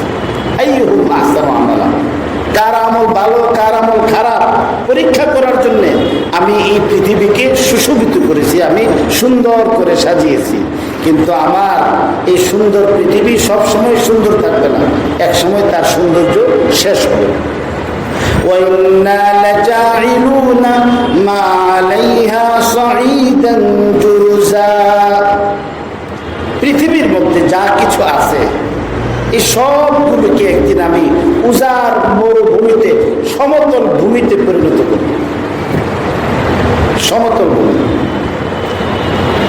এখন তো গাছ আছে, গাছগাছালি আছে, নদ নদী আছে, পাখালি আছে, সূর্য আছে, চন্দ্র আছে, নক্ষত্র আছে, কত কিছুই আছে। দৃশ্য দৃশ্য মাখলুকাত দিয়ে আল্লাহ তাআলা দুনিয়াটাকে সাজাইছে, সব ঠিক। কিন্তু একদিন সবগুলি শেষ হবে। পৃথিবীর মধ্যে এমন বহু বাদশা আছিল যাদের নাম শুনলে মানুষ ভয়ে তাদের মধ্যে কম্পন সৃষ্টি হয়েছে, এরাও অসহায় হয়েছে। অনেক বিশাল ক্ষমতার অধিকারী ছিল, এরাও অসহায় অবস্থায় মৃত্যুবরণ করেছে। এমন বহু সুন্দর নারী ছিল যাদের সৌন্দর্যের উপর কবিরা কাব্য রচনা করেছে। মানুষ তার ভক্তের কোনো অভাব ছিল না, কিন্তু একটা সময় এমন আসছে যে তার এই রূপ যৌবন সব শেষ হয়েছে। গত সপ্তাহে 7 দিন 8 দিন হবে ভারতীয় এমন কোনো এক সেলিব্রিটির কথা আমাকে, আমি নাম বলতে চাইতেছি না, একজন মুসল্লি আমাকে বলল, যেহেতু বেলাইনের লোক মারা গেছে, সে অনেক সুন্দর ছিল এবং তার সৌন্দর্যের প্রেমিকের অভাব ছিল। কিন্তু যখন তার বয়স হয়ে গেছে তখন সে এরপরে আর মিডিয়ার সামনে কখনো আসে। সে নিজেকে আড়াল করছে এবং হিন্দু মৃত্যুবরণ করার আগে ওসিয়ত করছে যে আমার মৃত্যুর পরেও যেন আমার চেহারা কাউকে না দেখানো হয়। এমন কোন একজন ভারতীয় অভিনেত্রী, কেন সে কি পর্দা করে ফেলছে? শুরুর জিন্দিগিতে পর্দা প্রথা সে বুঝতে পারে না যে পর্দা করা যে ফরজ। এরপরে এখন সে পর্দা করা শুরু করছে, বোরকা পরা শুরু করছে। সে কি আল্লাহ হইয়া? আল্লাহ হইয়া না। আগে যে তার সৌন্দর্য ছিল, আগের ছবিগুলি যখন সে দেখে আর এখন যখন আয়নার সামনে তার নিজের চেহারা দেখে, তখন সে বিশ্বাস করে না যে আমি এই মহিলাটা ছিলাম। তখন নিজের ঘৃণা লাগে, রাগ ওঠে খুব। তার বিশ্রী চেহারাটা, যে যত বেশি রূপ সচেতন, তো এগুলির রূপ যখন দূর হয় তখন এগুলি এমনই বিশ্রী হয়। এক সময় তো ফরি বইলা কি করছে, আপনার কবিতা রচনা করছে, মানব দানব সব তার প্রেমের পাগল হয়েছে। যখন রূপ চলে গেছে তো তখন শয়তান ওর দিকে ফিরার তাকাইছে। এই জন্যে তার রূপ, তার যে সৌন্দর্য, এটা এই বিকৃত চেহারাটা যেন আর কেউ না দেখে, এই জন্য সে বলছে যে আমি আর কখনো মিডিয়ার সামনে আসিনি। তারও তো উজাড় হয়েছে, সেও তো সুন্দর ছিল, উজাড় হয়েছে। গামা নামে একজন বিখ্যাত মল্ল যোদ্ধা ছিল, অনেক শক্তিশালী ছিল। ব্রিটিশ আমল, পাকিস্তানের সময়ে, ব্রিটিশের শেষে এই গামা একটা মানুষকে মানে একটা পুতুলের মতো হাতে উঠাইতে পারত।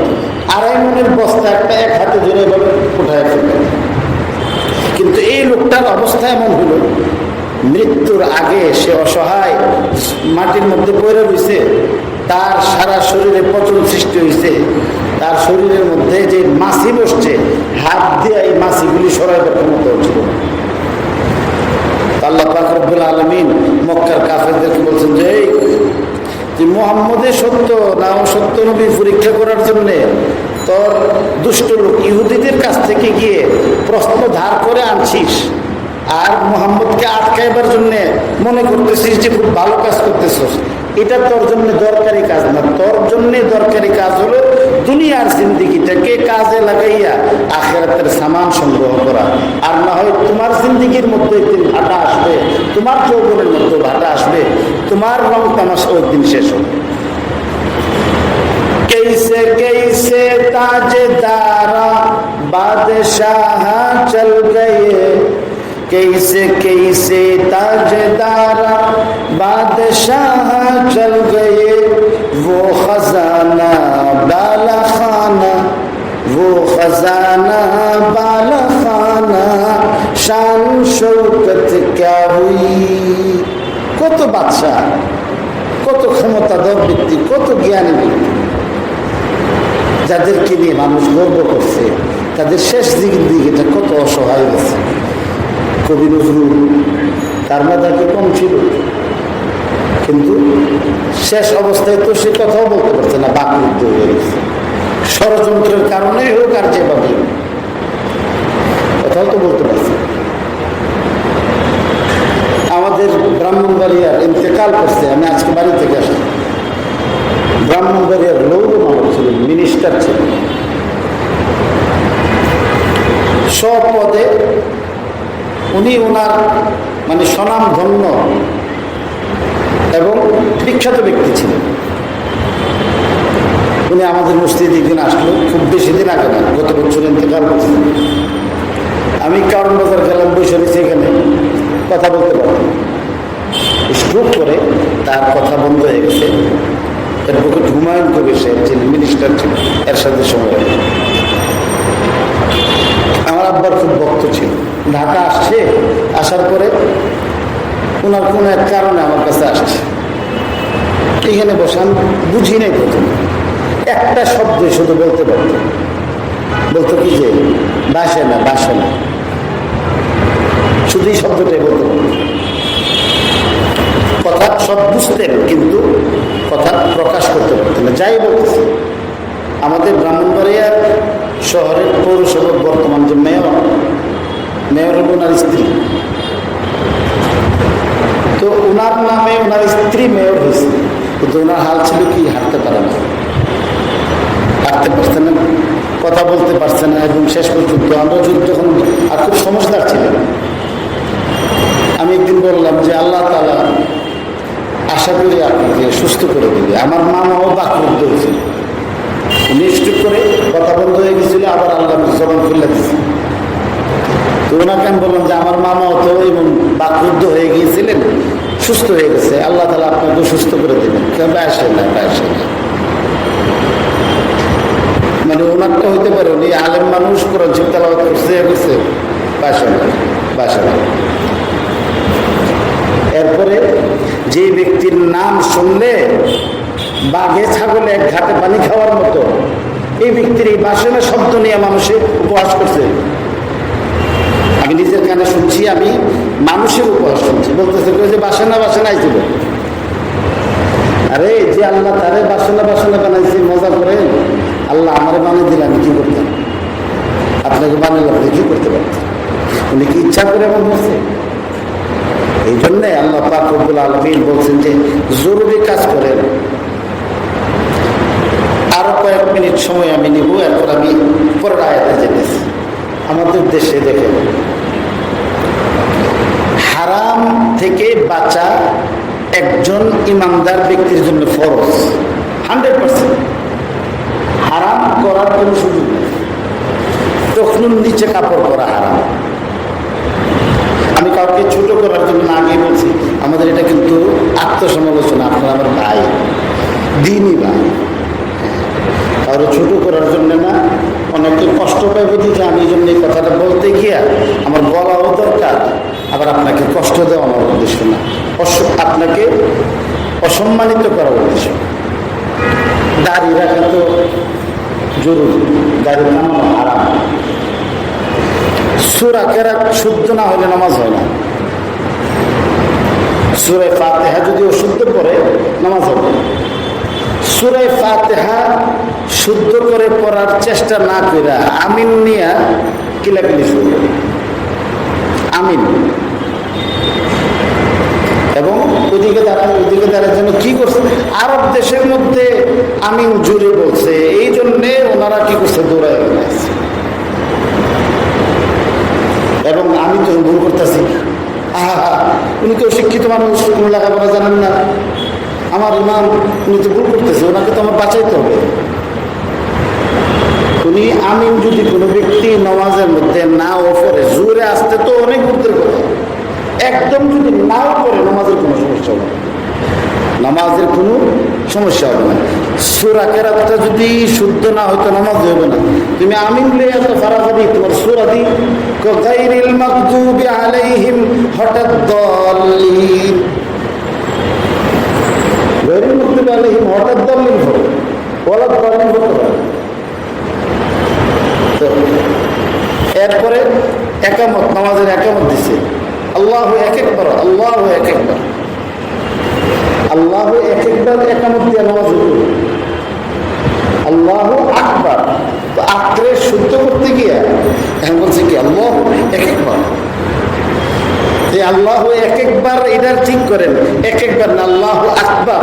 তো আল্লাহু আকবার ঠিক না করে, সূরা ফাতিহা ঠিক না করে, আউযু বিল্লাহ ঠিক না করে, কালিমা শরীফ ঠিক না করে আপনার আমিন নিয়ে কি করছে, পারাপারি শুরু করছে।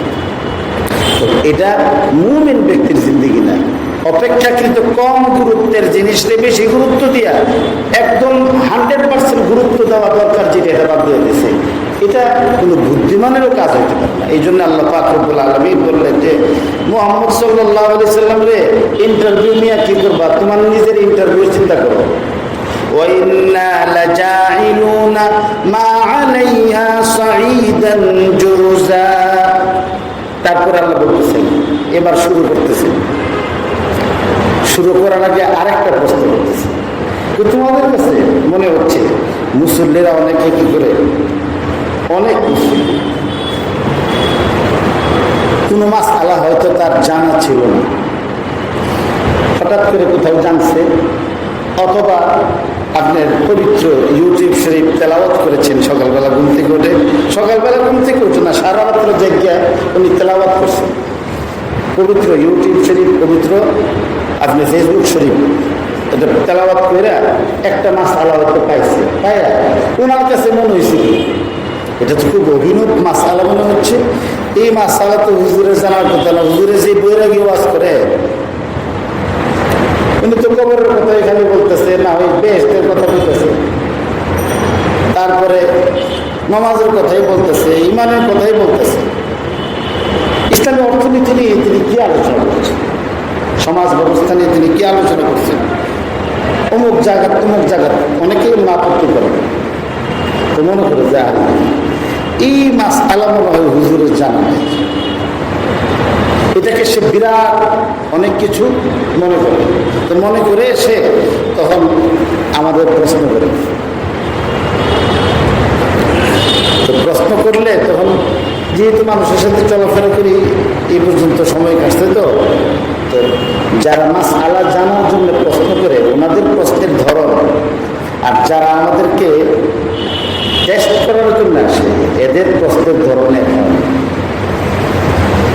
চেহারার যে একটা মানুষের চোখের ভাষা আছে, গালের ভাষা আছে, ঠোঁটের ভাষা আছে, তো তার চেহারার হাব ভাবও তখন তার অবস্থা বলে দেয়। গত সপ্তাহে মঙ্গল বা সোমবারের দিকে জোহরের নামাজের সময় এক মুসল্লি এখানে আমি যখন যেতেছি বসা ছিলাম, ঘরে ঢুকবো তখন একজনের রোজের একটা প্রশ্ন। আমি বললাম আসরের নামাজের পরে আমি এইভাবে হাত দিয়ে একবার বসা থেকে প্রশ্নের উত্তর দেবার জন্য আসরের নামাজের পরে আসো। আসরের পরে প্রথমে আসতে না একটু দেরি করে আসছে, এদিকেই কোথাও থাকে জানতে পারি। তো এসে আমাকে প্রথমে আমিন নিয়ে আমার সালা জিজ্ঞাসা করছে, হুজুর কোরআন এবং হাদিসে কি আমিন বলা জায়েজ না? তা আমি প্রথমেই তো আর তাকে খারাপ মনে করতে পারি না। তা আমি বললাম যে আসলে মাসালাটা জায়েজ না জায়েজ উত্তম অনুত্তমের মাসালা, সব মাসালা তো এক ধরনের না। শরীরে আমার অঙ্গ প্রত্যঙ্গ আছে, সব অঙ্গ প্রত্যঙ্গের গুরুত্বটা সমান না। মাথাও একটা অঙ্গ, হাতও একটা অঙ্গ। হাত তো পুরোটা কাটলেও আপনার প্রাণ বিসর্জন হবে না, মাথা অর্ধেক একটা নিয়ে গেলে থাকবে না মানুষ। এইভাবে তা আমি বললাম যে আসলে এটা বেশি উত্তম আর কম উত্তমের মাসালা। আমরা যেটা করতেছি এটা বেশি উত্তম, আর এই উত্তম পন্থা ছাইরা দিলে আবার ফেতনা হবে। কোন আপনার হাদিসে কি জায়েজ না? আমি বললাম চাইছো তুমি তো বলতেছো কোরআন এবং হাদিসে, তাহলে তো তোমার কথায় কোরআন এবং হাদিসের মধ্যে এটা আছে। কোরআন শরীফ কোনখানে আছে বলো তো? কোন কোরআন শরীফে নাই। আমি কিন্তু 50 এখানে আউট। এর সাথে একজন ছিল দৌড়াইছে, তুমি তো কোরআন হাদিস দুইটাকে বলছো যে কোরআন হাদিসে, যে কোরআন শরীফে কোন আয়াতে বলছে তোমরা জোরে আমিন দিবে, এই কথা বলার পরে না কোরআন শরীফে নাই। আমি তাহলে তো তোমারই দলিল দেওয়া, দুই দলিলের অর্ধেক দলিল এখানে গেল, আর বাকির উপর অর্ধেক। না আমি এটা হাদিসে পড়েছি যে সূরা ফাতিহা যখন শেষ হয় তখন আমিন বললে, আর আমিন বলাটা যদি ফেরেশতাদের আমিন বলার মতো হয় তাহলে পূর্ববর্তী সমস্ত সগীরাগুনাহ মাফ হয়ে যায়। আমি বললাম যে তুমি কি আলেম কিনা, তুমি আরবি পারো? তো পারি। আমি তো তাহলে আরবি করতে পারবো না। এখানে বসছি, এখানে বসতে আরেকজন আসছে, আমি তো আরবিটা, তুমি বলে আরবি পারো? তো না হুজুর যে একটা শীট পাইছিলাম ওইটার মধ্যে আপনার লেখাচ্ছি। আমাকে বলো না আরবিটা তো পরে তো আমার আরবিটা মনে নাই। আরবিটা মনে হলো 1 নম্বর, আর হাদিসের 3টা অংশ, 3টা অংশের 2টা অংশ বাদ দিয়া আর একটা অংশের বিকৃত তর্জমা করছে। আমি হাদিসটা বলে দিতে পারি এক সময়। হাদিসটা হলো, সে বলছে যে সূরা ফাতিহা শেষ হইলে আমিন বললাম, আর এই আমিন বলাটা যদি ফেরেশতাদের আমিন বলার মতো হয় তাহলে পূর্ববর্তী সগীরা গুনাহ মাফ। তাই বললাম হাদিসে এটা বলেন, আল্লাহ রাসূল ফরমান ইযা ক্বালা আল ইমাম গায়রিল মাগদুবি আলাইহিম ওয়ালাদ-দাল্লিন ফাকুলু আমিন। যখন ইমাম সাহেব গায়রিল মাগদুবি আলাইহিম ওয়ালাদ-দাল্লিন বলবে তখন তোমরা বলবা আমিন, তখন তোমরা আমিন বলবে। তো তুমি তো বলছো সূরা ফাতিহা শেষে, এটা কিন্তু হাদিসের তরজমা হলো। হাদিসের প্রকৃত তরজমা হলো আল্লাহ রাসূল ফরমান ইমাম সাহেবে গায়রিল মাগদুবি আলাইহিম ওয়ালাদ-দাল্লিন পড়লে তুমি আমিন বলবে। 2 নম্বর, এরপরে এই অংশটা তুমি বলবে। 2 নম্বর হলো আল্লাহ রাসূল ফরমান এরপরে দ্বিতীয় অংশ যে ফাইনাল ইমামা ইউআম্মিন, ফাইনাল ইমামা ইউআম্মিন, কেননা ইমাম সাহেব দাল্লিনের পরে আমিন বলেন। ওয়াল মালাইকাতা ইউআম্মিনুন, এবং ফেরেশতারাও আমিন বলে। এরপরে এটা দ্বিতীয় অংশ। তৃতীয় অংশ বলতেছেন ফাইন্না মান ওয়াফাকা তামিনুহু তামিনাল মালাইকা, কেননা যে ব্যক্তির আমিন বলাটা ফেরেশতাদের আমিন বলার মতো হবে তার পূর্ববর্তী সব গুনাহ মাফ হবে। সগীরা গুনাহ হলো, তুমি যে সগীরা গুনাহ কইলা এটা কইবে। এখন এবার আসো, ফেরেশতারা কি জীবনে জোরে আমিন বলছে শুনছো কেউ? আপনারা শুনছে? তো ফেরেশতারা আমিন কেন শুনছেন বলেন? ফেরেশতারা জোরে আমিন বলেন। তো বলছে ফেরেশতাদের আমিন বলার মতো আমিন বললে পূর্ববর্তী গুনাহ মাফ হবে। তাহলে এখানে কি জোরে আমিন বলার তালিম দেওয়া হয়েছে না আস্তে আমিন বলে? এই জন্য আমরা বলি জোরে যেখানে আমিন বলে ওইখানে জোরে আমিন যদি বলে ফেলে এটাকে হারাম বলতেছি না, কিন্তু জোরে বলার চেয়ে আস্তে আমিন বলা বেশি যে উত্তম, এই হাদিসে কি প্রমাণ করে না? এক, ইমাম সাহেব যদি জোরে আমিন বলতো গায়রিল মাগদুবি আলাইহিম ওয়ালাদ-দাল্লিন আমিন, তাহলে তো নবীজি এই কথা বলে কেন দাল্লিন বললে তোমরা আমিন কো? তখন তো নবীজি এই কথা বলতো যে আমিন বললে তোমরা আমিন কো। ইমাম সাহেব আমিন বললে তোমরাও আমিন বলো।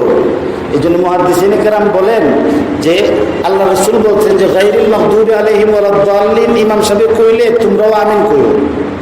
তো এর দ্বারা মুহাদ্দিসিনে কেরাম বলেন যে নবীজির এই হাদিসে প্রমাণ করে যে আল্লাহ রাসূল আস্তে আমিন বলতেন, শুনতো না দেখেই এরপরে বলছে দাল্লিন শুনলে তোমরা আমিন কইও। দ্বিতীয় অংশটা কি ছিল যে ফাইনাল ইমামা ইউআম্মিন, কেননা ইমাম সাহেবও আমিন বলে ফেরেশতারাও আমিন বলে।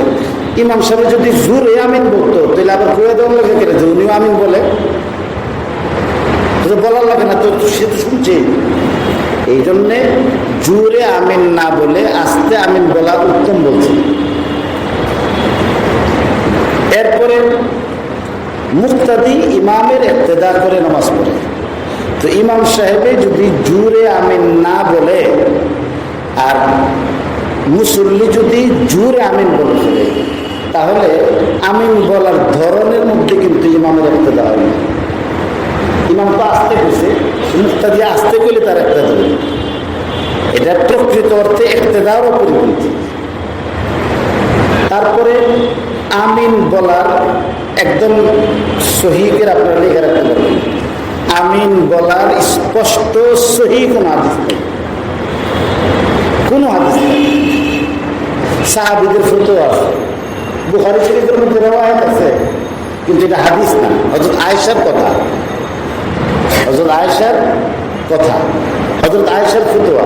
হযরত আয়েশা রাদিয়াল্লাহু তাআলা নামে অনেকগুলি ফতোয়া ছিল যেগুলি সাহাবা ইকরামের খেলাফ, এবং এটার আলাদা কিতাব লেখা হয়েছে। উনি মুজতাহিদা ছিলেন, ইজতিহাদের যোগ্যতা সম্পন্ন ছিলেন নবী করিম।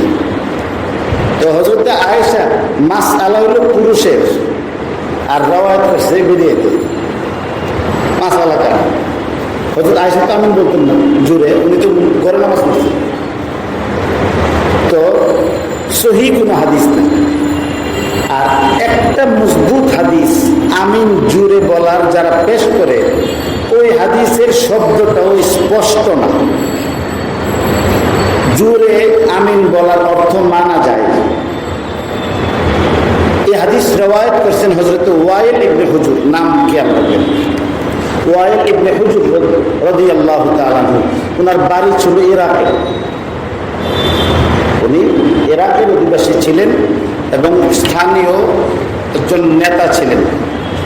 ক্ষুদ্র একটা অঞ্চলের ওনার রাজত্ব ছিল, জমিদারি রাজত্ব এই ধরনের ছিল। এবং আল্লাহ রাসূল সাল্লাল্লাহু আলাইহি সাল্লামের দরবারে তিনি নামাজ শিক্ষা করার জন্য মসজিদে নববীতে পৌঁছেছিলেন।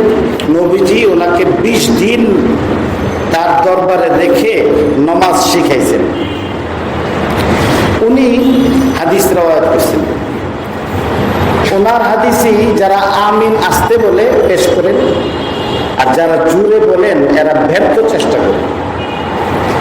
শব্দটা হচ্ছে যে আল্লাহ রাসূল সাল্লাল্লাহু আলাইহি ওয়াসাল্লাম যখন সূরা ফাতিহা শেষ করছেন তখন আমিন বলছেন। তা আমিন কিভাবে বলছেন এই ধরনটা তিনি ব্যক্ত করছেন। যে শব্দটা হলো যে মাদ্দা বিহা সৌতাহু, মাদ্দা বিহা সৌতাহু, যে তিনি আমিন বলতে গিয়ে টান দিছেন, টান দিয়ে আমিন দিছেন। যারা কেরাত করছেন, কোরআন শরীফ যারা পড়েন, আপনারা জানেন যে কোরআন শরীফে টান দিয়ে পড়ালে মদ বলে। এদের মধ্যে 10 প্রকার মদ আছে। মধ্যে তবঈ, মধ্যে মুত্তাসিল, মধ্যে মুনফাসিল, মধ্যে আরিজি, মধ্যে লিন, মধ্যে লাজিম, মধ্যে লাজিম আরিজি, কালমি মুসাক্কাল, কালমি মুখাফফাফ, এরপরে হারফি মুসাক্কাল, হারফি মুখাফফাফ। এই মদ 10 প্রকার মদ আছে। মদ মানে হলো টান দিয়া পড়েন, যেমন গায়রিল মাগদুবি আলাইহিম ওয়ালাদ-দাল্লিন, টান দিছেন, এটা মধ্যে লাজেম। আর মাগদু দয়ের মধ্যে লাম টান দিছেন, মাগদুবি দয়টা লাম বলছে, এটা মধ্যে তবে মানে টান দিয়ে পড়ছে। তো এই মাদ্দা বিহা সৌতাহুর মানে তিনি আওয়াজ টানিয়া পড়ছেন, না টানিয়া পড়েন নাই। তো এটাকে আওয়াজ টান দেওয়ার মানে রূপক অর্থে ধরলে আওয়াজ করে পড়াকে বলা যায়। আর আক্ষরিক অর্থে যারা গবেষণা করেন তারা কিতাব খুঁজতে দেখবেন যে ডিকশনারির মধ্যে মাদ্দা বিহা সৌতাহু, মাদ্দা ইয়ামুদ্দু, মাদ্দানের অর্থ হলো টানাটানি করা, আওয়াজ উঁচু নিচু করা না, টানা টান দেওয়ান আর টান না দেওয়ার মাসালা। তো হযরত ওয়াইল ইবনে হুজুর হাদিস রওয়ায়াত করেছেন 2 শব্দে। এক জায়গায় তিনি বলছেন যে মাদ্দা বিহা সৌতাহু, আরেক জায়গায় তিনি বলছেন যে খাফাদা বিহা সৌতাহু, যে আমিন আস্তে বলছেন, নিচু স্বরে বলছেন, আওয়াজটা খাফদুল শব্দটা খাফাদা, খাফদ মানে আওয়াজ নিচু আওয়াজে তিনি ওয়ালাদ-দাল্লিনের পরে আমিন বলছেন। এখন ইমাম আবু হানিফা রাহমাতুল্লাহি আলাইহি বলছেন যে যেহেতু হাদিসের 2টা অংশেরই বর্ণনাকারী হলো একজন, ওয়াইল ইবনে হুজুর, তো তিনি বলতেছেন যে আমিন বলার তরিকা হলো 2 ধরনের। একটা হচ্ছে যে হামজাটাকে টান দিয়া পড়েন, আমিন আমিন। আরেকটা হলো আমিন মানে হামজাটারে টান না দেওয়া, আমিন না বলে আমিন, হামজাটারে টান না দেওয়া। 2 কেরাতেই জায়েজ আছে। কোরআন শরীফের মধ্যে আমরা সূরা ওয়াদ-দুহা পড়ি না, ওয়াদ-দুহা ওয়াল লাইলি ইযা সাজা, তো ওয়াদ-দুহাকে ওয়াদ-দুহেও পড়লাম, ওয়াদ-দুহে ওয়াল লাইলি ইযা সাজে, এটাও একটা কেরাত। আমরা ওয়াইলুল সূরা পড়ি না, ওয়াইলুল লিকুল্লি হুমাযাতিল লুমাযা আল্লাযী জামা মালান ওয়া আদ্দাদা। এরপরে কি ইয়াহসাবু, ইয়াহসাবু সিনের মধ্যে জবর, তো এখানের মধ্যে ইয়াহসিবু এটাও পড়া যায়। ইয়াহসিবু কোরআন শরীফের বিভিন্ন কেরাত সাধারণ মানুষের জন্য পড়ার এটা নিয়ম নাই। যারা কারি, যারা এই কেরাতগুলি জানেন, ওনাদের জন্য পড়ার ইজাজত আছে, আম মানুষের পড়ার ইজাজত নেই। কোরআন শরীফ এটা 7 ধরনের, 7 কারির 14 রেওয়ায়েত পড়া। আমাদের ভাষার মধ্যে যেমন সাধু ভাষা আছে, চলিত ভাষা আছে, ইংরেজির মধ্যে যেমন আপনার ভিন্ন ভিন্ন আপনার মানে আমেরিকান ইংরেজি আর ব্রিটিশ ইংরেজির বেশ কম আছে, আবার কথ্য ইংরেজি।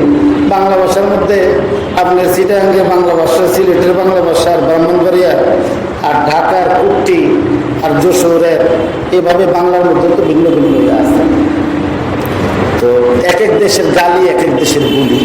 আরবি ভাষার মধ্যে, কুরাইশের মধ্যে আরবি 7টা প্রসিদ্ধ শুদ্ধ ভাষা ছিল। কোরআন শরীফ আল্লাহ তাআলা এইভাবে নাযিল করেছেন 7টা মানে কেরাতের মধ্যে। তো এখানে এক কেরাতে আমিনও বলা যায়, আরেকটার মধ্যে আমিন বলা যায়। আরো সহজ বলি, সূরা ফাতিহা আমরা কি বলি?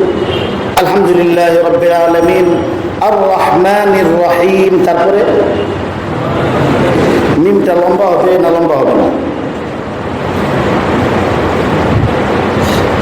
মিম মালিকি, মিমটা লম্বা হবে না? মালিকি ইয়াউমিদ্দিন, মিম লম্বা হবে। মালিকি, মালিকি ইয়াউমিদ্দিন।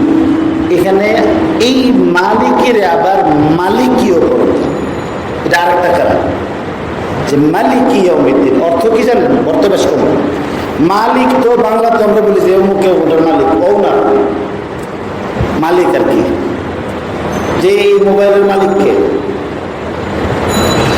আরবি শব্দ হিসাবে এটা কিন্তু মালিক না, বলতে বলতে এই মোবাইলটির মালিককে, এই মোবাইলটির মালিক।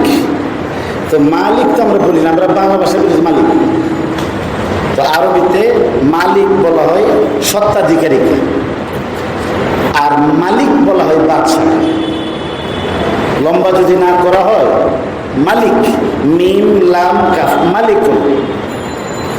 তো তখন এর অর্থ হয়েছে কি যে আর রহমানির রহিম, যিনি অতি দয়ালু, তিনি অতি দয়ালু, অতি মেহেরবান। আর কি মালিকি ইয়াউমিদ্দিন, এর অর্থ হইল যিনি বিচার দিবসের মালিক। আর মালিকি ইয়াউমিদ্দিন হলে এর অর্থ হইল যে বিচার দিবসের বাদশাহ। এটাও করা উচিত। তো মা যেমন লম্বা করে পড়া যায়, আবার লম্বা ছাড়াও পড়া যায়। তো আমিন এটা লম্বাও করা যায়, আবার আমিন লম্বা ছাড়াও করা যায়। এখন যদি খাফদুন, যেখানে উনি বলছেন যে খাফাদা বিহা সাওতাহু, এখানে হয়েছে আওয়াজ করেন নাই। আর মাদ্দা বিহা সাওতাহু অর্থ যদি ধরি যে আওয়াজ করছেন, তাহলে একই ব্যক্তির কথা একটা সঙ্গে আর হইতে হয়, সংঘর্ষ হয়। তাহলে কিভাবে সমাধান করবেন? তখন ইমাম আবু হানিফা রাহমাতুল্লাহ আলাইহি তখন ওনার জীবনী দেখছেন যে ওয়াইল ইবনে হুজুর, যিনি এই 2 রাওয়ায়াত বর্ণনা করছেন, 2টা হাদিসই বর্ণনা করছেন একই ব্যক্তি, ওয়াইল ইবনে হুজুর। তো ওনার আমল কি ছিল? তো দেখা যায় যে উনি নিজে সারা জিন্দেগিতে জোরে আমিন বলেন না, উনি নিজে আস্তে আমিন বলতেন। যার হাদিসের আলোকে জোরে আমিন বলার জন্য এত বড় মারামারি, উনি নিজে হাদিস রাওয়ায়াত কইরা উনি আস্তে আমিন বলছেন। তাহলে মাদ্দা বিহা সাওতাহুর অর্থ যদি আমি ধরি যে জোরে আমিন বলছে, তাহলে ওনারই আর একটা বর্ণনার সঙ্গে ওনার কথার সংঘর্ষ হয়, ওনারই একটা বর্ণনার সঙ্গে ওনার আমল কি হয়, সংঘর্ষ হয়। এই জন্য ইমাম আবু হানিফা রাহমাতুল্লাহ আলাইহি বলেন যে না, এখানে আসলে যদি এইভাবে অর্থ ধরা হয় যে হযরত ওয়াইল ইবনে হুজুর খাফাদা বিহা সাওতাহু, যে আওয়াজ ছাড়া আমিন বলছেন, মানে এর মানে হলো তিনি আমিন লম্বা না কইরা আস্তে আমিন বলছেন। তাইলে ওনার 2টা হাদিসের মধ্যে কি হয়, সমন্বয় সাধন হয়, এবং ওনার নিজের আমলের সঙ্গে ওনার বর্ণনা করা রাওয়ায়াতের কি হয়, সামঞ্জস্য হয়, সাংঘর্ষিক হয়। এই জন্যে আস্তে আমিন বলার কথা বলা হয়েছে। আমাদের সমাজের মধ্যে যারা নামাজ পড়েন এখানে সব তো আস্তে আমিন বলেন। কোনো একজন যদি জোরে আমিন বলে তখন পাশের মানুষের যে একাগ্রতা এটা ক্ষতিগ্রস্ত হয়, তখন তার মনোযোগ সেখানে থাকে না। ইমাম সাহেবের সূরা কেরাতের মধ্যে ব্যস্ত থাকে। এখন ওই ছেলে তো আমার প্রশ্ন করলো, আমি এগুলি বলছি, এখন আর সে চুপচাপ লড়ে না, বুঝে বলছি। আমি দাঁড়াও, তুমি তো আমিন জোরে বলার কোন কোরআন শরীফের আয়াত দেখাইতেছো না। জোরে আমিন না বইলা আস্তে আমিন বলার কোরআন শরীফের আয়াত আছে।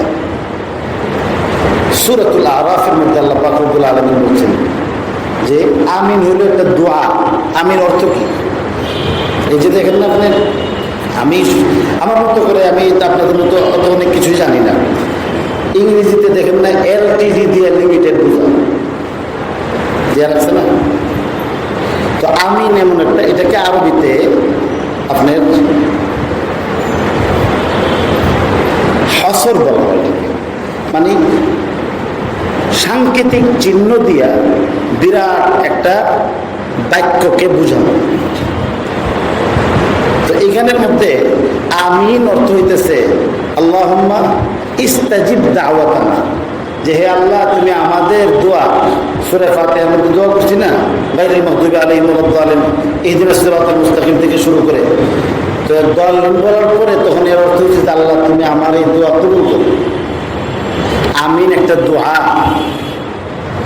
আর দোয়ার আদব কি আম, শুধু আমিন না, সমস্ত দোয়ার আদব হইল আল্লাহ বলেন যে উদউ রাব্বাকুম তাদাররুআন ওয়া খুফিয়া, তো তোমরা কেঁদে কেঁদে বিনয়ের সঙ্গে নীরবে আল্লাহরে ডাকো, আল্লাহর কাছে দোয়া চাও। উদউ রাব্বাকুম, আল্লাহর কাছে নীরবে কেঁদে কেঁদে বিনয় চিত্তে তোমরা কি করো, আল্লাহর কাছে দোয়া করো। এই জন্যে মুহাক্কিকিন উলামা ইকরাম বলেন যে এই আয়াতটা শুধু আমিনের জন্যই না, এটা আম একটা দোয়ার আদব বলছেন, যে দোয়ার আদব হইল আপনার জোরে না বলে আস্তে দোয়া করাটা বেশি উত্তম। তো সব দোয়া যেমন আস্তে বলা উত্তম, তো আমিনও একটা দোয়া, এটাও আস্তে বলা উত্তম।